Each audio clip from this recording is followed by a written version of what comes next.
He's been coddled completely by certain members of Hollywood, and I don't know. It just seems like there's like an exclusive club, and Victor's a part of that club.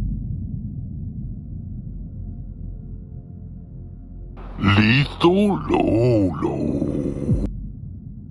Now, Jeepers Creepers is a classic in the horror genre and is a movie that is highly praised among viewers. But the backstory of the director will honestly have you questioning certain choices that these higher-ups make, and how is this man even still working in the entertainment industry? That was rhetorical. We all know this isn't the first time people like this in the villainous Hollywood have only gotten a slap on the wrist and a $7 million transaction into their bank account. Come on, Hollywood and corruption go hand in hand together like peanut butter and jelly in a fanfic where straight from the jump they're having sexual intercourse with a detailed literary description. Within almost the last decade, there have been countless of sexual assault cases and scandals coming to the surface, just showcasing how immorally revolting a lot of these higher ups in the industry are. I mean, come on, the list goes on and on and on. Now, usually when these grotesque garbage human beings get called out and there is a public outcry on the situation, that is usually when the higher ups of the industry decide to do something about it, because as we all know, capitalism. So because of the disgusting situation that Victor Salva got into, he did face legal action, territory where he was no longer protected by Hollywood's shameless behavior, and did do some time. So through my research, I have two different sources of time that Victor Salva served. One says that he served 15 months in prison, and in the other from the account from Nathan Forrest Winters, who we're going to talk about heavily in this video, stated that he served 18 months but in a rehabilitation center. Either way, compared to the 3 years that he was originally supposed to do, which honestly with the shit that he did, he should have been castrated and burned in the middle of town square. It's a massive drop off, and even after from him finally being released from the shackles of the law, he continued to work in the entertainment business, even releasing 9 movies, including Jeepers Creepers. So what did this awful subhuman son of a bitch do? Let's get into it. From the account of Nathan Forrest Winters, in an interview he did detail the story, and I do want to say that this is a trigger warning for anybody who is sensitive to a topic like this, that I'm going to summarize the entirety of what happened through the research that I conducted. It's honestly a fucked up timeline, and where in my personal opinion the victim did not get the justice that he deserved. And while the sack of Billy Goat shit, Victor Salva still makes revenue and money off his movies, even making Jeepers Creepers 3, which was honestly a 2-pack of ass. Shit is a 2-pack of ass. I didn't watch it, but I'm just going based off the ratings of how much of a flop it was. Granted, a lot of it was because of the controversy surrounding the pinky-sized dick monster, because what Hollywood didn't anticipate was the internet and the massivity that it has against immoral creatures that don't deserve to breathe on this plane of existence. Unfortunately, even if it was a massive failure, like Victor Salva's parents giving birth to him, honestly they should have aborted him, and then I'm hoping in an alternate timeline they did banish him into the realm of non-existence. He still made revenue off of that movie. So what happened?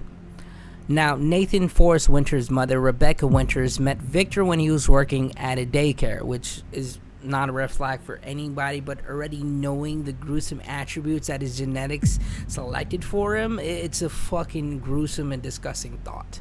So Rebecca started to make film props, and this is where Nathan Forrest believes that Victor Salva started his grooming process once he befriended her when he was 6.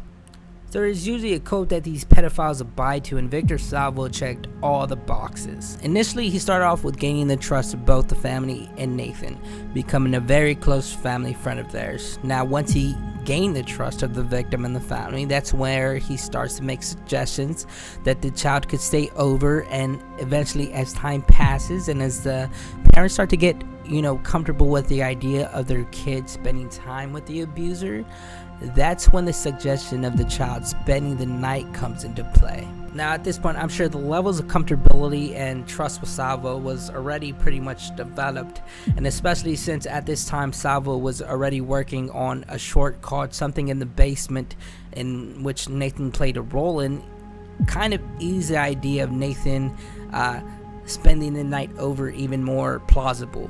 Eventually, Something in the Basement won a competition in which Francis Ford Coppola, possibly abuser himself, also has a very well-known filmography, was a judge a part of, and he even liked the artistic direction so much that he provided funding for Victor's first movie called Clown House. Now, Winter states that he was sexually assaulted for 5 years, which makes me come under the assumption that this was happening way before Something in the Basement. He even goes on to say that he feels like he's not the only victim because other children would stay over at Victor Salva's house as well. Nathan, due to the trauma of the incident, says that everything that had happened was pretty much a blur, and he can't really recollect the entirety of the events that took place, but he does remember one of the first times that it did happen. He states that Salva had invited him to his apartment where they were watching The Jungle Book together, and apparently he started to talk about Mowgli's cloth piece of clothing that he would wear, and that he could make Nathan one. Now, while he was recreating the cloth with 2 bandanas tied together, he was also molesting Nathan at the same time he was doing it. Now, the sexual assault proceeded to happen for the next 5 years, and not only was everything they did sexual, but Salva would also film it, which is atrocious. Now, during the set of Clown House, Nathan's mother, Rebecca Winters, was not allowed on set, which caused her to have her suspicions. Now, the cast and crew would actually reassure of these suspicions because the way Victor would treat Nathan on set was completely inappropriate for a grown man who was not related to the child. Have him do things like sit on his lap, for example. Even Francis Ford Coppola eventually came out to say in the far future his take on the behavior of Victor Salva on the set of Clown House, stating, "I didn't know of anything improper going on, although I witnessed some things that caused me to raise an eyebrow. Only in retrospect did things really add up. You have to remember, while this was a tragedy, that the difference in age between Victor and the boy was very small. Victor was practically a child himself." Victor was a 29-year-old grown-ass man, while Nathan was only 12 years old. This man was literally a year off being a legal adult, while Nathan wasn't even born yet. Like, what the is this man living in the age of the hobbits? Like, what the fuck kind of math is that? It's fucking mind-boggling.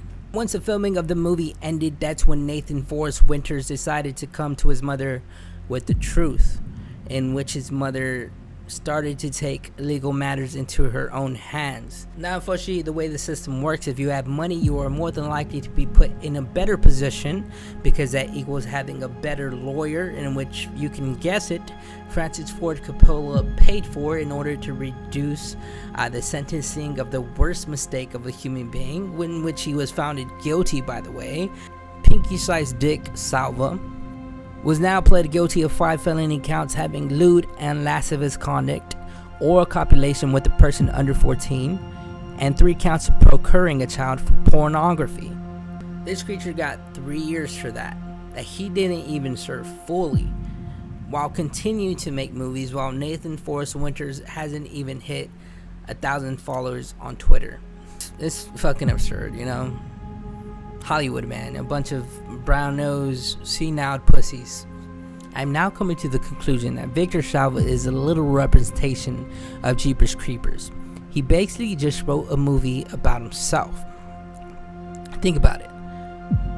This creature has a den of this immoral secret that he's been keeping away from the public, even making it into this eerie art form. It all connects. Anyways, Lethal Loto signing off. If you like that video, give it a thumbs up your ass. Subscribe. Comment down below if you want to burn Hollywood down to the ground. If you want to vote for Danny DeVito 2024, check the links out below.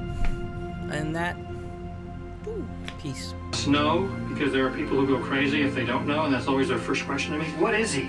Is he a demon? I don't think he's a religious character, so demon is kind of a weird word because it's got Christianity around it for me.